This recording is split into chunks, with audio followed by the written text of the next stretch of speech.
하나님 말씀을 봉독합니다. 하나님 말씀 누가복음 5장 1절에서 11절 말씀을 교독합니다.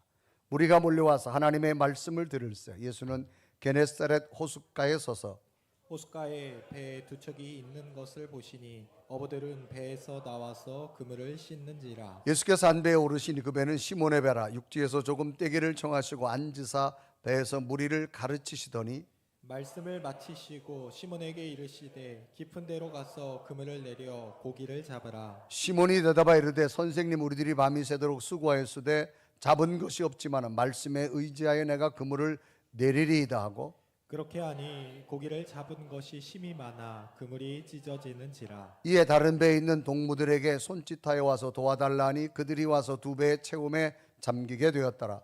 시몬 베드로가 이를 보고 예수의 무릎 아래에 엎드려 이르되 주여 나를 떠나소서 나는 죄인이로소이다 하니 이는 자기 및 자기와 함께 있는 모든 사람이 고기 잡힌 것으로 말미암아 놀라고 세베대의 아들로서 시몬의 동업자인 야고보와 요한도 놀랐음이라. 예수께서 시몬에게 이르시되 무서워하지 말라. 이제 후로는 내가 사람을 취하리라 하시니 그들이 배들을 육지에 대고 모든 것을 버려두고 예수를 따르니라. 아멘. 오늘 예배하는 여러분에게 주의 은총이 함께하기를 주님의 이름으로 축복합니다. 미국 사람입니다. 조지 에릭슨 타다라고 하는 10대 소년이 있었습니다. 이 소년은 어린 시절 세상의 전부를 가진 꿈 많은 소녀였습니다. 10대 이 조니는 인생을 아주 굉장히 사랑했고 승마와 하이킹, 테니스와 수영을 아주 매우 좋아하는, 스포츠를 좋아하는 아주 발랄한 소녀였습니다. 아주 활동적인 성격을 가지고 있었죠. 그런데 7월의 어느 여름날 조니가 사랑했던 그의 인생은 한순간에 사라지고 말았습니다.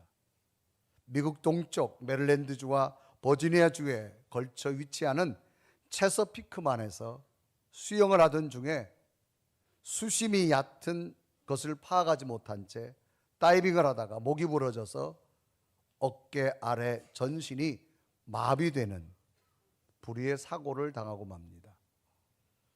다행히도 생명은 살았지만 몸은 마비되어서 재활치료를 하게 되었는데 이 조니의 재활 과정은 쉽지 않았고 특히 초기 2년 동안은 너무나 엄청난 고통을 겪어야만 했습니다.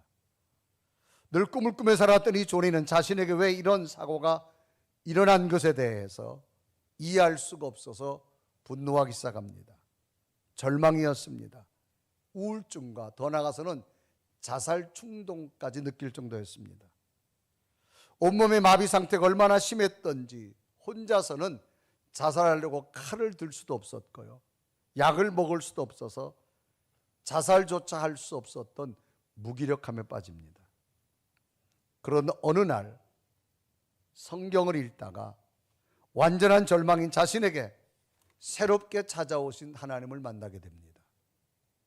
지금까지는 하나님에 대해서 알긴 알았지만 그저 막연한 하나님이었습니다. 자기와는 멀리 있는 하나님이었습니다. 그러나 지금 절망인 자신에게 찾아오신 하나님은 막연한 하나님이 아니라 지금 자신의 현실에 지금도 함께 하시는 살아계신 하나님을 만나게 된 겁니다. 이 조니는 너무 놀랐습니다. 이 조니는 자신에게 찾아오신 살아계신 하나님을 만난 후에는 자신이 유일한 버팀목은 하나님의 말씀이었고 하나님 말씀을 믿고 읽고 그 말씀을 붙들기 시작했습니다. 절망된 마음에만 사로잡혀서 늘 어두운 방에서만 갇혀있던 이 조니라는 소녀, 어느 날은 성경을 읽다가 범사에 감사하라는 하나님 말씀이 자신의 마음이 와닿게 되어지자 그래, 내가 살아있는 것이 감사하다 그러면서 생각이 바뀌어졌습니다.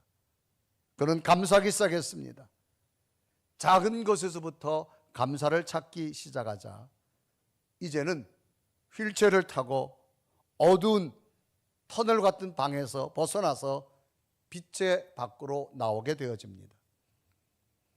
이 조니의 마음속에 있던 어둠은 물러가고 밝은 마음이 생기면서 오랜만에 밖으로 나온 그날은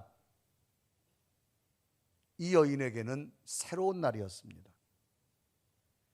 이제 하나님 말씀 안에서 감사를 찾게 되어졌고 희망을 품게 되면서 조니의 인생은 새로워졌습니다.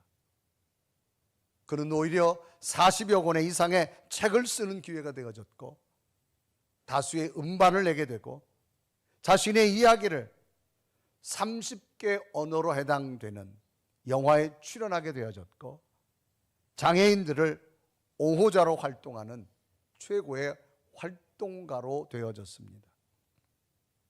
이 조니는 재활 치료 기간 동안에 몸을 움직일 수 없자 붓을 입에 물고 그림을 그리기 시작했습니다. 붓을 입에 물고 그림을 그리며 희망의 첫 발을 내딛었을 때 모든 사람은 놀랐습니다. 어떻게 저 여인이 저렇게 일어날 수 있었을까? 그 후에 하나님께서는 이 조니를 치유하는 대신 붙잡아주는 쪽을 택했습니다. 그래서 평생의 동반자 남편 켄을 선물로 주셨습니다. 후에 조니는 책 저술가로, 영화의 출연자로, 강연자로, 구족화가로 세계인들에게 새로운 희망을 주는 희망맨이 되어져서 세계인들에게 큰 감동을 주게 된 여인이었습니다. 만일 조니에게 그날의 사고가 아니었다면 조니는 세계인들에게 큰 희망과 감동을 주는 사람이 되어졌을까라고 하는 겁니다.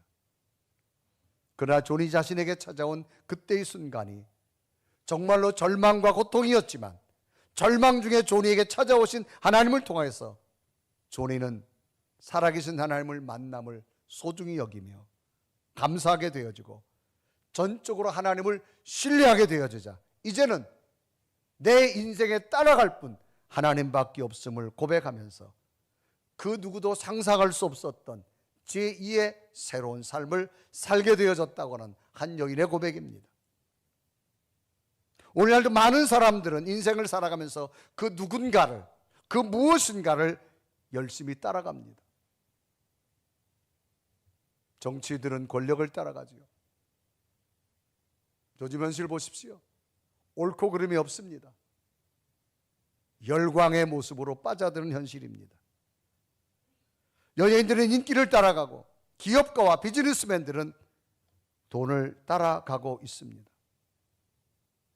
요즘에는 유튜브가 너무 발달됐습니다. 유튜브 보면 다양한 사람들이 자기를 소개합니다. 소개하는 이유는 뭐예요? 나를 따라와라 그런 얘기죠. 그래서 유튜브 보다 보면 꼭 좋아요 눌러주세요 그런 이야기 하잖아요.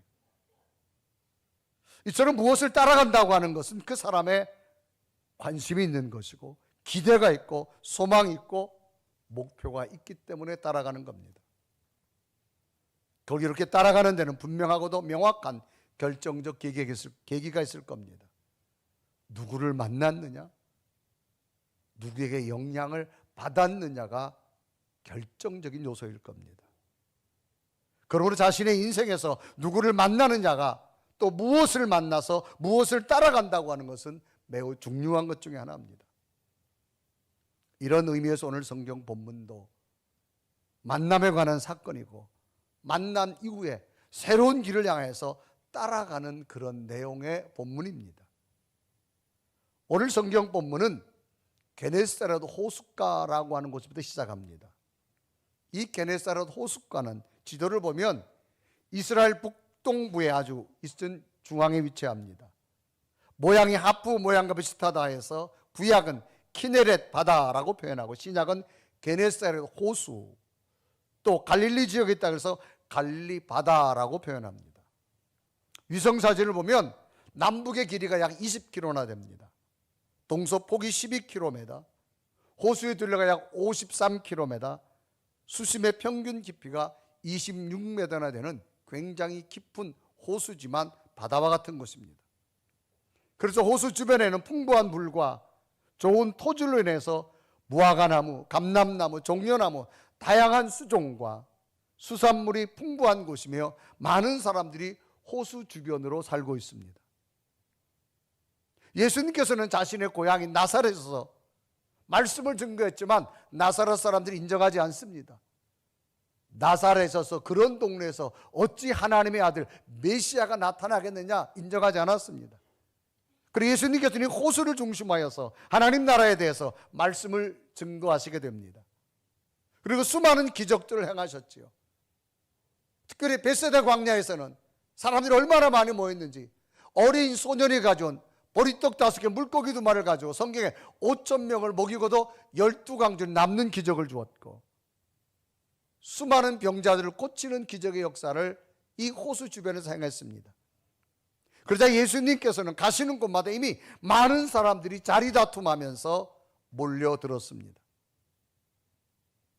그래서 주님께서는 이제는 적은 무리를 중심으로 말씀을 증거하시게 되어져서 이 호수를 찾아온 겁니다. 그래서 누가복음 5장 1절은 이렇게 기록하죠. 무리가 몰려와서 하나님의 말씀을 들을새 예수는 게네사렛 호숫가에 서서라고 기록합니다. 이런 배경으로 예수님께서는 게네사렛 호숫가에 와서 밤새 그물질을 하고 돌아와서 빈 그물을 씻고 있는 2배를 보게 됩니다.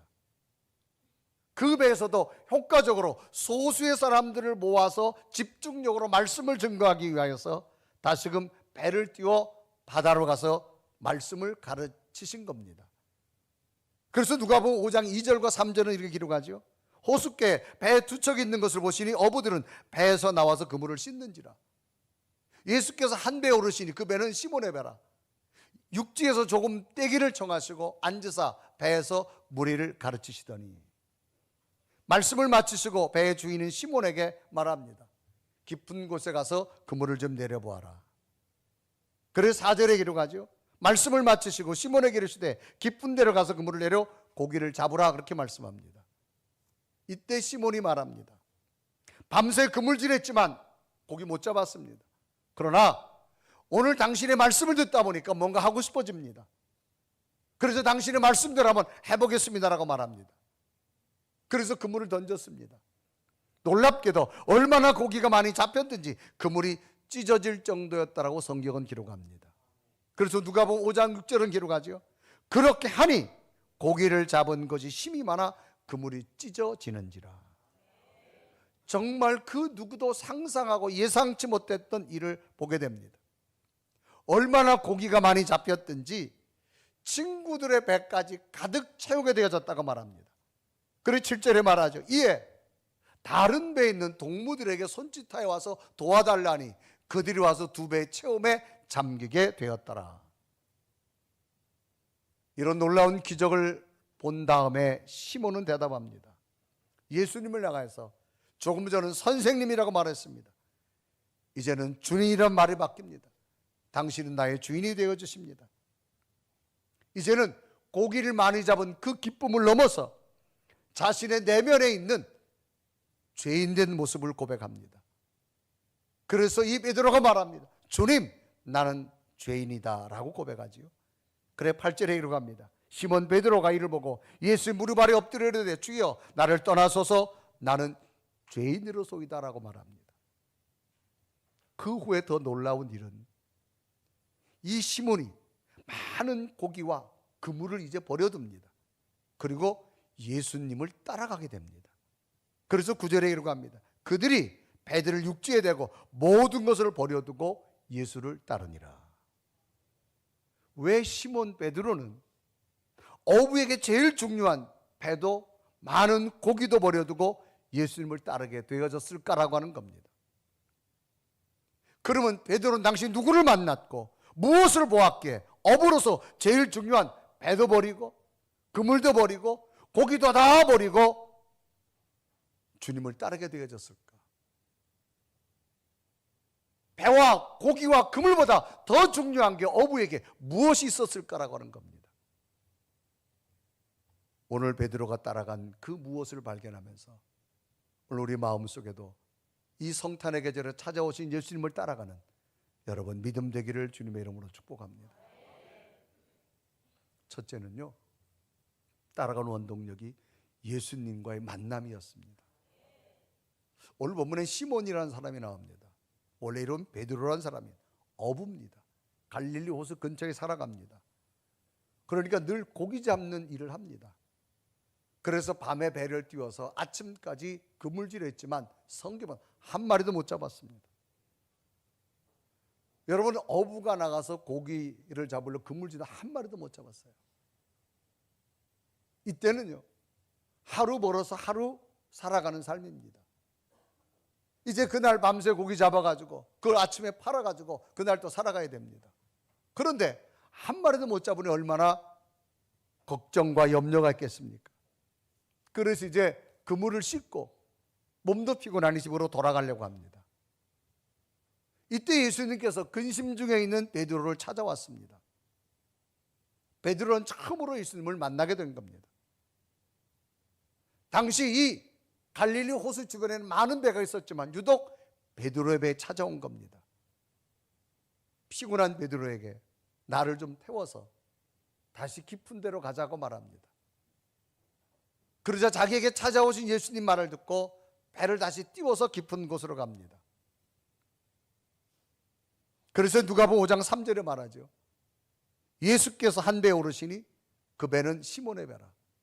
예수께서 조금 떼기를 청하시고 앉으사 배에서 무리를 가르치시더니, 그래서 그 배에서 무리를, 지금 예수님 주변에는 많은 사람이 몰려왔습니다. 그들에게는 하나님의 복음을 온전히 증거할 수 없어서 이제 친히 근심과 염려에 있는 베드로의 배에 찾아오셔서 소수의 사람을 놓고 말씀을 증거합니다. 예수님께서는 밤새 그물질하고도 고기 잡지 못한 전문가 어부 이 베드로의 배에 찾아오신 겁니다. 이 배에서 말씀을 가르치시는 겁니다. 베드로는 전문가 어부입니다. 밤새 그물질에서도 한 마리도 못 잡았습니다.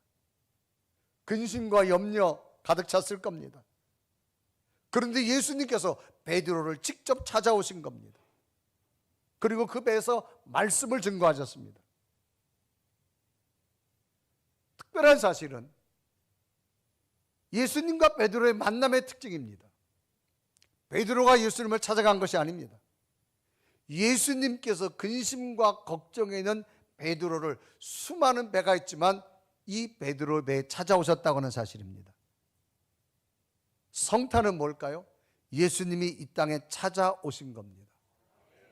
2023년 전에 인류 역사에 획을 그을 만큼, 기원 전과 기원 후를 갈라놓을 만큼 예수님이 이 땅에 오신 사건은 역사적 사건이었습니다. 우리가 쓰고 있는 2023년이라는 시간은 대한민국만 쓰지 않습니다. 전 세계가 다 쓰고 있습니다. 그 출발이 예수 그리스도의 탄생이었습니다. 그러니까 예수 그리스도의 탄생은 인류의 획을 그을 만큼, 기원 전과 기원 후에 시간을 구분할 만큼 놀라운 사실이었습니다. 그것은 바로 우리에게 찾아오셨다는 사실입니다. 늘 바다만 바라보고 고기만을 쫓던 베드로가 이제 찾아오신 예수님을 만났습니다. 놀랍게도 그 만남이 얼마나 감격적이었던지, 자기 배와 자기 그물과 고기를 다 버려두고 예수님을 따라가게 됩니다. 그래서 누가복음 5장 11절에 말하죠. 그들이 배들을 육지에 대고 모든 것을 버려두고 예수를 따르니라. 오늘 여러분 예수님을 바라보고 오셨잖아요. 오늘도 심령의 예수님이 여러분 찾아가 오신 줄로 믿습니다. 그러면 베드로는 예수님과의 만남 속에서 무엇을 발견했을까? 두 번째는요, 예수님의 능력을 발견했습니다. 능력이란 말은 일을 감당해낼 수 있는 힘, 에너지를 능력이라고 합니다. 베드로는 고기 잡는 일에 대한 누구보다 전문가입니다. 아주 베테랑이죠. 이 갈릴리 호수에서 어려서부터 잔뼈가 굵었습니다. 그런데 이날은 배를 띄워서 그물질인데 한 마리도 못 잡았습니다. 이럴 때 베드로에게 찾아오는 심적인 상태, 가족들에게 먹을 것도 갖다 줘야 되고 돈도 갖다 줘야 되는데 한 마리도 못 잡았어요. 하루 벌어서 하루 먹고 살아가는 사람, 이 베드로에게는 걱정과 근심, 염려, 심리적으로 많은 부담감을 가지고 있을 겁니다. 이 베드로는 이 문제를 누구도 해결할 수 없었어요. 이제 날이 다 샜어요. 몸도 피곤해요. 그물을 싣고 집으로 가려고 그래요. 그러나 집으로 가는 발걸음이 기쁘진 않아요. 마음이 무겁습니다. 가족에 대한 염려, 경제적인 염려. 그런데 예수님이 이 베드로에게 찾아오신 겁니다. 그리고 말씀을 주셨어요. 놀랍게도 자기의 배에서 말씀을 듣는데 지금 생각할 때 막 두려워져야 돼요. 걱정해야 돼요. 몸도 너무 피곤해요. 말씀이 안 들어와요. 그런데 놀랍게도 예수님이 말씀이 배에 타고 직접 가깝게 들려오자 베드로가 경험한 것은 자기 속의 염려가 떠나가는 거예요. 근심이 사라지는 거예요. 왠지 모르게 자기 속에 막 기쁨이 넘쳐나는 거예요.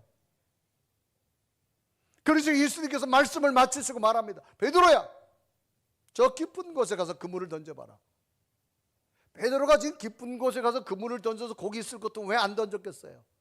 지금 시간에는 그곳에 고기가 없는 줄 베드로가 잘 알아요. 그런데 베드로가 주님의 말씀을 듣다 보니까 해보고 싶은 마음이 생긴 거예요. 막 꿈이 생겼어요. 긍정이 막 되는 거예요. 그래서 누가복음 5장 4절에 기록하죠.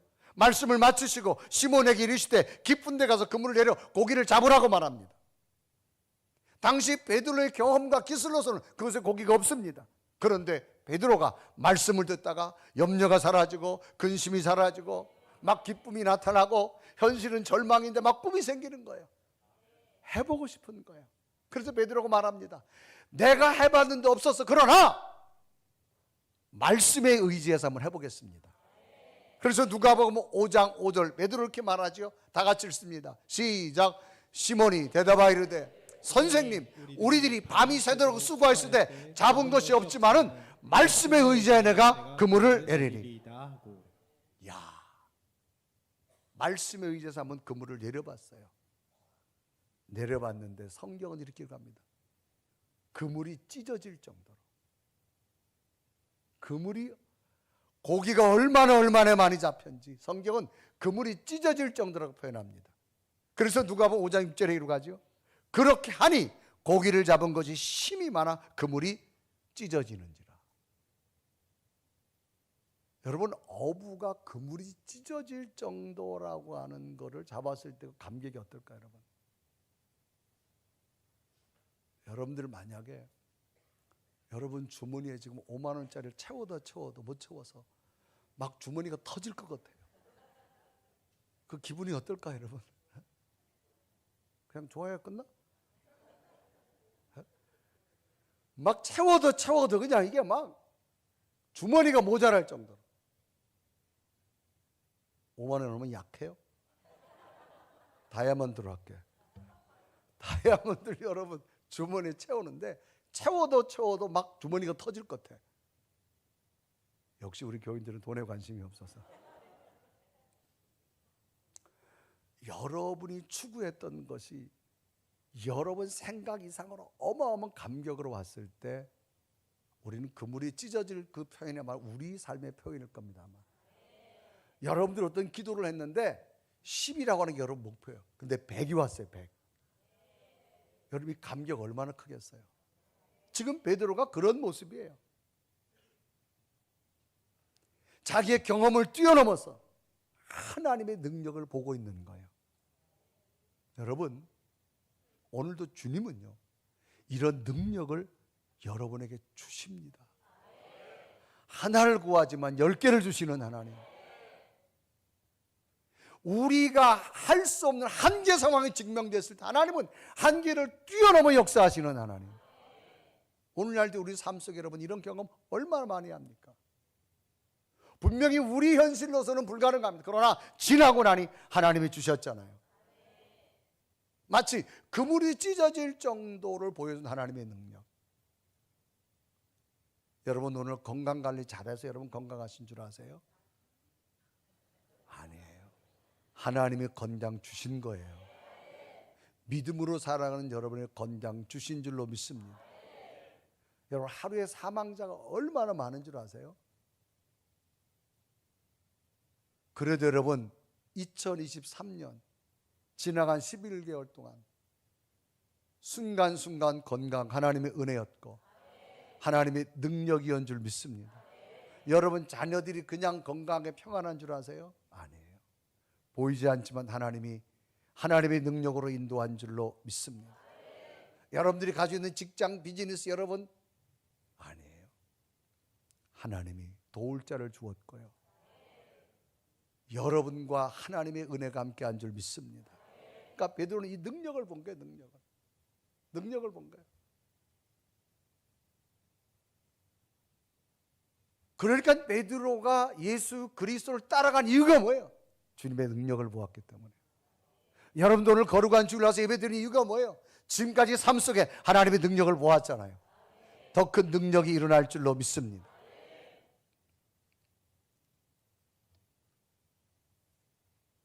세 번째는요, 예수 그리스도를 만남으로 자신의 내면을 발견합니다. 여러분, 내면이란 말은 밖으로 드러내지 않는 속마음, 이게 내면이에요. 내면은 몰라요. 우리 속담에도 10길 물속은 알아도 한 길 사람 속은 모른다고. 다 몰라요. 몰라. 베드로는 자신이 그냥 평범하게 어부로서 살았어요. 자기는 늘 깨끗한 자, 의로운 자인 줄 알았어요. 그런데 예수님을 만나자 그가 고백한 말이 뭐예요? 나는 죄인이라고 고백합니다. 그래서 누가복음 5장 4절에 말하죠. 시몬 베드로가 이를 보고 예수 무릎 아래 엎드려 이르되 주여 나를 떠나소서 나는 죄인이로소이다. 사람은 자신의 내면을 보기 위해서 명상도 합니다. 고행도 하고 수련도 합니다. 수많은 학문적 연구도 합니다. 보이지 않습니다. 그러나 예수님을 만나면 자신의 내면이 보이기 시작합니다. 우리의 육체는 엑스레이를 찍어서 볼 수 있지만 우리의 마음은, 우리의 내면은 보이지 않습니다. 베드로는 자기 스스로 그저 평범하게 살아가니까 의인인 줄 알았습니다. 그런데 주님을 만나고 나니까 자기 속에 죄가 있는 걸 알았습니다. 자기 속에 어둠이 있는 걸 알았고요. 자기가 절망적인 사람인 걸 알았고, 자기가 하나님 앞에 설 수 없는 자임을 깨닫습니다. 누구나 마찬가지입니다.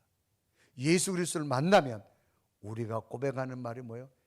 주님은 우리의 의로운 자, 나를 구원할 나는 죄인의 고백이 나오는 겁니다.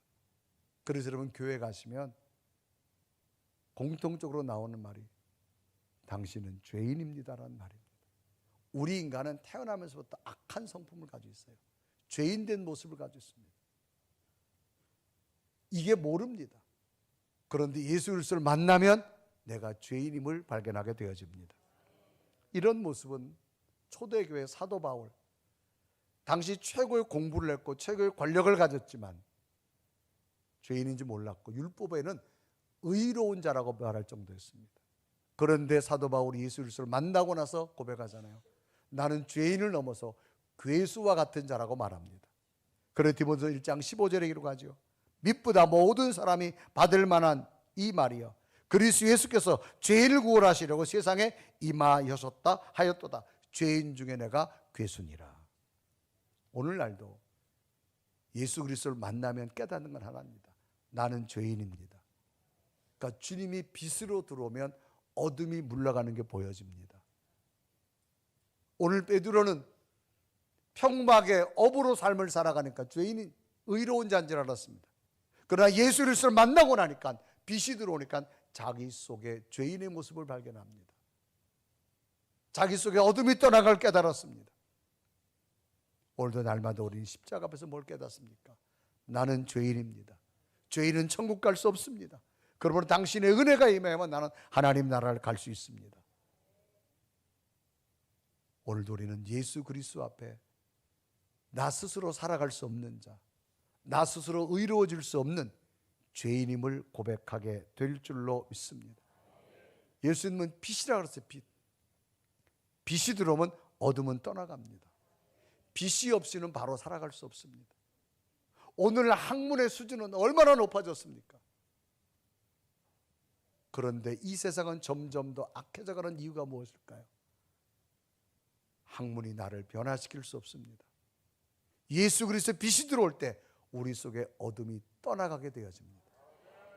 복음은 빛입니다. 그래서 베드로가 예수를 만나자, 빛 대신 주님이 오자 자기 속에 어둠이 있는 걸 깨닫고 나는 죄인이라고 고백합니다. 여러분, 어둠 가지고는 어둠의 열매밖에 없습니다. 빛된 은혜가 들어와야만 빛의 열매가 우리에게 나타나기 때문입니다.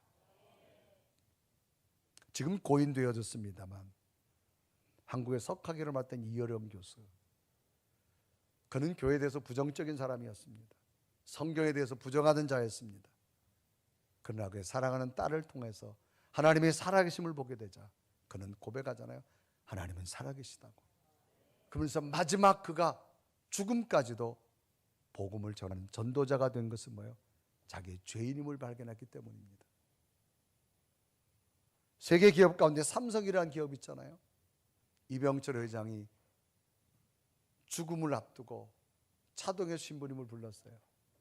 24가지 질문을 하잖아요. 그 질문의 키포인트는 이겁니다. 신부님, 사람 죽으면 어디로 가요? 천국이 있어요? 지옥이 있어요? 그 기업가가 어떻게 하면 더 많은 이윤을 벌고 어떻게 하면 기업을 더 성공, 이게 아니었어요. 인간은 마지막 죽음 앞에서 누구나 본질의 모습으로 돌아가게 되어집니다. 천국이 있느냐, 지옥이 있느냐, 죽음 다음에 어디로 가느냐. 성경은 그거를 여러분에게 정답을 주고 있는 게 성경입니다. 우리 인간은 죄인입니다. 예수 그리스도를 믿을 때 우리 죄가 사하여집니다. 그리고 내 속에 어둠이 떠나니까 막 기뻐지고요, 막 긍정이 되어지고요, 막 희망이 되어지고요.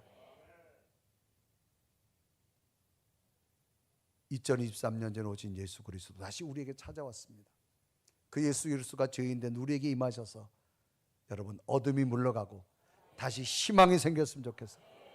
꿈이 생겼으면 좋겠어요. 긍정이 생겼으면 좋겠어요. 이런 베드로에게 찾아오신 주님, 오늘 여러분에게도 임할 줄로 믿습니다. 영국 사람 1725년에 출생한 존 뉴턴이라는 사람이 있습니다. 이분은 아버지가 캐톨릭교도였고 어머니가 개신교도였습니다. 아버지는 배를 타는 상선이었어요. 저 아프리카 노예를 띄어다가 이런 나라에다가 노예를 파는 그런 상선이, 노예 상인이었습니다. 6살 때 어머니가 죽습니다. 그래서 다른 어머니 밑에서 자라게 되어집니다. 11살 때부터 아버지를 따라서 그 상선 배를 탑니다. 아프리카에서 노예를 띄어다가 저 다른 나라에다 다 팔기 시작합니다. 정말 노예는요, 짐승처럼 취급합니다. 제가 만 아프리카 노예를 실었던 그 현장을 한번 가봤어요. 바닷가에 지금도 쇠사슬이가 쫙 모여 있어요. 노예를 마치 사람들 개 묶듯이, 짐승 묶듯이 묶어가지고 바닷가에 쫙 줄 세우는 흔적이 지금도 있습니다. 그런 노예들을 띄어다가 파는 거예요. 잡아다가. 많은 노예들이 죽습니다. 똑같은 인간이지만 자기의 이익을 위해서 사람을 팔고 사는 일을 했습니다. 아버지로부터. 그래서 뉴턴이 아버지를 따라 여러 번 배를 타다가 22살에 되어졌을 때는 본인이 직접 이제 아버지 둘이서 선장이 됩니다. 아버지처럼 똑같이 노예를 잡아다가 파는 자가 됩니다. 그런데 어느 날은 바다에서 큰 풍랑을 만납니다. 얼마나 큰 풍랑을 만났든지 여기서 살 수 있는 희망 1%도 없습니다. 그때 기도합니다. 하나님 도와주세요. 우리 어머니 기도 속에 함께해서 하나님 나를 도와주세요. 오늘도 하나님이 이곳에서 나를 살려주신다면 하나님의 살아계심을 믿겠습니다. 정말 간절한 기도를 합니다. 정말로 이 뉴턴이요, 그 극적인 곳에서 살아납니다. 그 죽음의 순간에서 생명을 허반한 다음에 하나님은 지금도 내 기도를 들으시고 나와 함께 하시는구나. 그래서 그 노예 상인을 뒤로 하고 배에서 내려와서 학문을 정진해서 공부를 하기 시작합니다. 그래서 그는 영국 사제가 되어집니다. 그래서 1772년에 자기에게 주어졌던 삶의 은혜가 얼마나 큰지 하나의 시를 씁니다. 그것이 곡이 된 것이 Amazing Grace, 놀라운 주님의 은혜라고 하는 겁니다. 놀라운 주님의 은총이라는 거지요. 이 찬송은 전 세계인들에게 가슴에 와닿는 찬양이고, 수백 년이 지났지만 지금도 우리 가슴속에 울려 퍼지는 그 찬송은 나는 죄인이라는 겁니다. 오늘도 내게 찾아와셔서 당신이 빛을 달라고 갈망합니다. 이 존 누턴을 불렀던 이 찬양, 우리 2023년 다시금 우리 속에 찾아오신 예수 그리스도를 여러분 맞이하시고 주님의 능력을 또 보시고 주님의 만남으로 이 성탄의 주님을 온전히 따라가는 여러분의 믿음의 환희와 감격이 여러분의 있기를 주님의 이름으로 축복합니다. 우리 한번 고백하며 찬양할까요? 오늘 우리에게도 찾아오신 그 주님의 은혜, 은총 너무나 감격이고 감사합니다. 고백하며 찬양합니다. 나 같은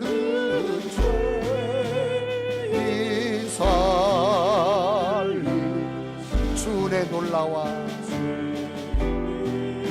잃었던 생명 찾았고 나와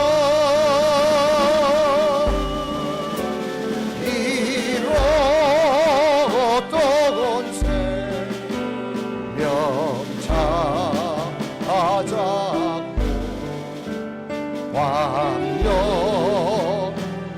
왕년을로 큰 죄악에서 건지신 큰 죄악에서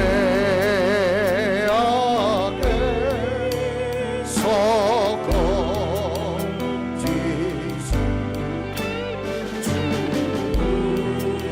주의 고마워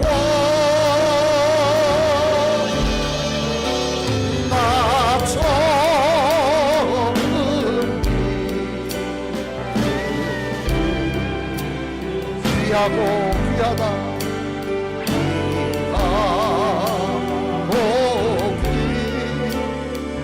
이제껏 내가 산 것도 주님의 은혜라 이제껏 내가 산 것도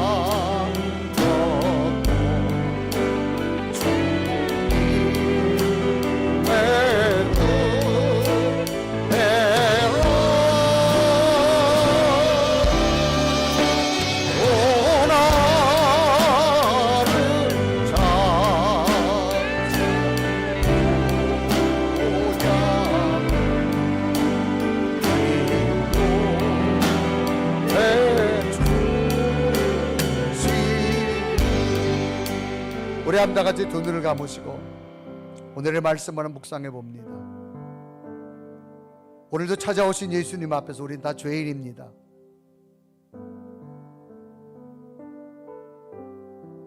우린 다 어둠을 가지고 있습니다. 누구나 예외 없이 어둠을 좋아합니다.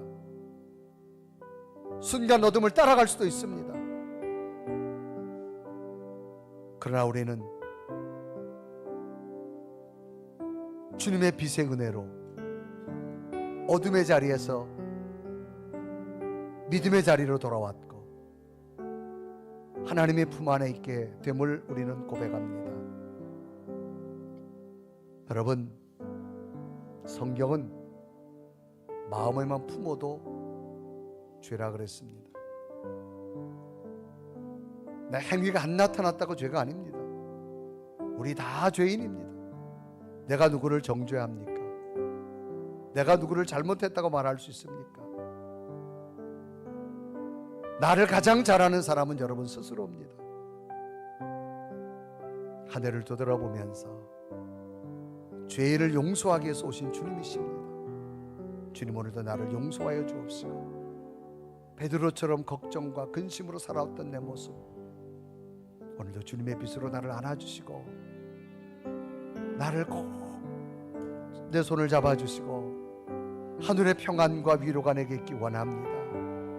육체의 질병으로 힘들었다면 주님의 능력으로 치유받는 기적을 보게 하여 주옵시고 수많은 걱정과 근심과 염려로 오늘도 왔다면 하나님 사라지게 하옵소서. 하나님의 꿈을 보기를 원합니다. 하나님의 약속을 보기 원합니다. 하나님, 오늘 내 가슴에 찾아서 나를 만져주시고 위로하시고 내 눈물을 닦아주시고 성탄의 감격이 오늘 내게도 있게 하여 주옵소서. 주님 사랑합니다.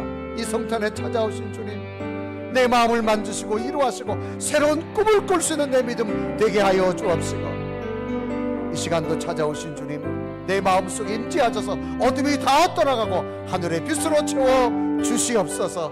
이런 은혜의 삶을 살겠습니다. 간절히 고백하며 기도드립니다. 살아계신 주님, 이 시간도 주 앞에 말씀을 드립니다.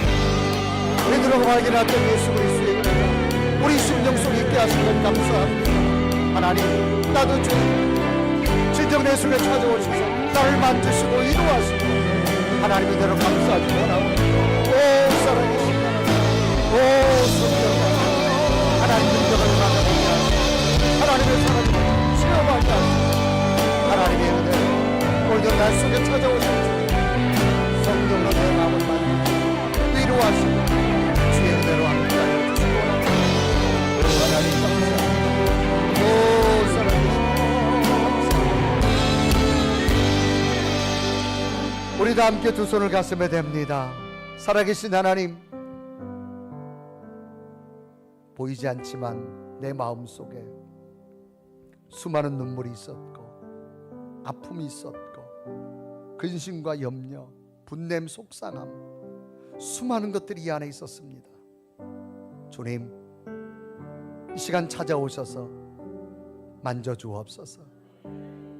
내가 지울 수 없지만 주님의 능력으로 지워지게 하옵소서. 하늘의 기쁨을 주시옵소서. 하늘의 평안을 주시옵시고 이제는 빛이 들어와서 꿈을 꾸기 원합니다. 희망을 보기 원합니다. 하나님의 살아계신 나를 통하여 지금부터 시작되게 해주시옵소서. 내 육체가 아팠다면 이 시간 손끝에 불이 들어가서 아픈 곳을 치유하는 기적을 허락하여 주시옵소서. 주님, 성탄의 계절에 주님을 찾아오심을 믿습니다. 내 가슴 깊은 곳까지 찾아오셔서 죄인된 나를 다시금 거듭나게 하시고 새로운 희망의 꿈을 꾸는 성탄이 되게 하여 주옵소서. 예수 그리스도의 이름을 간절히 기도드리옵나이다.